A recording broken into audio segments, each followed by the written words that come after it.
My name's Tom George. I'm a GI medical oncologist at the University of Florida.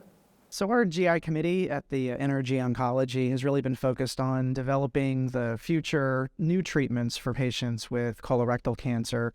This is an area of major priority for us given the prevalence of colorectal cancer and particularly the impact that it's having now on younger patients, those under the age of 50 and even under the age of 45. New screening guidelines for colorectal cancer have now recommended that we start screening for patients starting at the age of 45.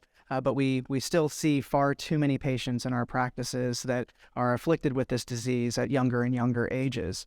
So that and the fact that these cancers are now increasingly becoming more tailored and targeted with new biologic targets and more understanding that we have of what makes them tick really gives us an opportunity by conducting clinical trials to ask important questions, answer them in a rapid manner, and change the opportunities for standards of care for all patients, and hopefully improve their outcomes. Our portfolio of clinical trials in the GI, in the colorectal cancer committee, really focus importantly on rectal cancer and on early stage colon cancers. So for rectal cancer, some of the big studies that we're focusing really on now are to see if we can avoid the need for surgery for some of these patients, given that the location of the cancer makes an operation pretty difficult for a lot of them, and post-operatively can be challenging to manage bowel function, quality of life, and activity levels. So we have a new clinical trial called the JANUS clinical trial, which is a NRG GI 010, which is available for patients with stage 2 and 3 rectal cancer who are newly diagnosed to be able to ask the question, is there something we can do to increase the likelihood that they might achieve a complete response to the treatments and thus avoid the potential for surgery? So patients with this cancer at the time of diagnosis are enrolled in the trial, and they're randomized equally between our current standards of care, which includes chemotherapy with radiation, or they're randomized to the other arm, which includes an intensification of the chemotherapy using extra medications, extra chemotherapy, which might cause more shrinkage of the cancer. And again, these patients are followed by treatment with radiation. So at the end of all of that treatment or either of those treatment options, patients are then reassessed to see if they've had enough shrinkage of the cancer to the point where it's disappeared. Disappeared to the visible eye, disappeared to our MRIs, being able to look inside the body, and disappeared by blood tests that look to see if any evidence of cancer is still present. If they do not have any evidence of cancer, they're given the opportunity to skip surgery and go on with their lives under close monitoring to make sure that there truly is no lingering cancer under the surface, and they're watched very, very closely.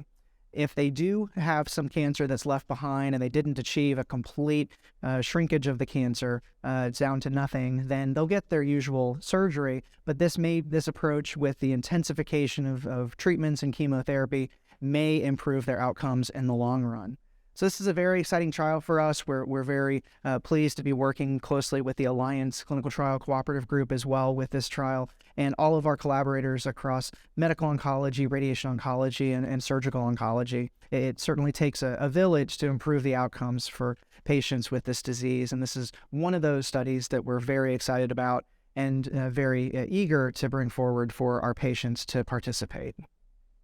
So one of the other primary areas of interest that we have within the colorectal cancer subcommittee at NRG is to really focus on tailoring treatments for patients after they've had surgery for colon cancer.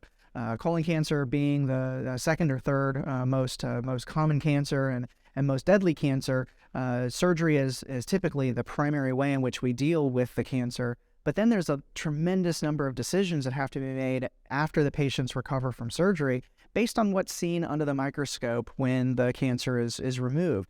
So after the surgeon's job is done, then many patients have difficult decisions that have to be made about whether they pursue additional treatments after surgery, including chemotherapy, and if they do choose chemotherapy, how much chemotherapy, for how long, how many different medications need to be included in the treatment based on how high of a risk are they for still having some cancer left behind somewhere in their body despite the surgery having been a success.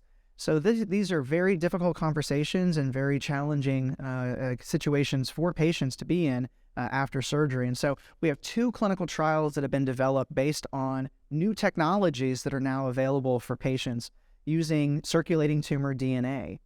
Circulating tumor DNA is what's otherwise known as a liquid biopsy. This is a way for us to extract some blood from patients through just a regular needle puncture as part of routine care. We can look under the microscope in the bloodstream and see if there's any small little fragments of DNA that might have been left behind by the cancer.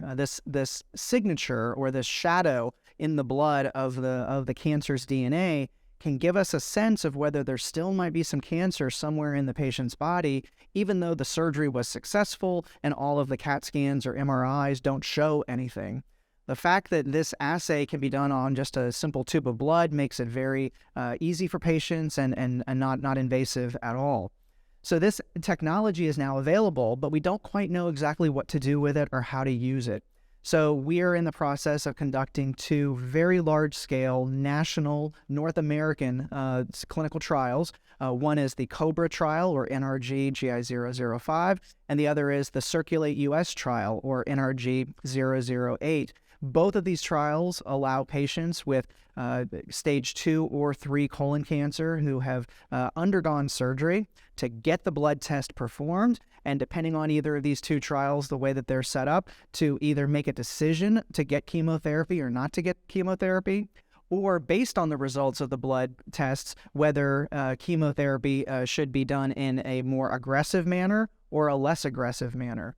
And so this is really, for the first time, an amazing opportunity for us in oncology to really provide tailored and personalized treatment plans for patients, not based on the statistics of what is likely to happen for that patient, but based specifically on what is happening for that patient based on their blood tests. So we're very excited about these trials. We think that both of these trials are going to change practice in the future for patients and for the oncology community, and we're proud to be partnering with patients on these 2 important studies.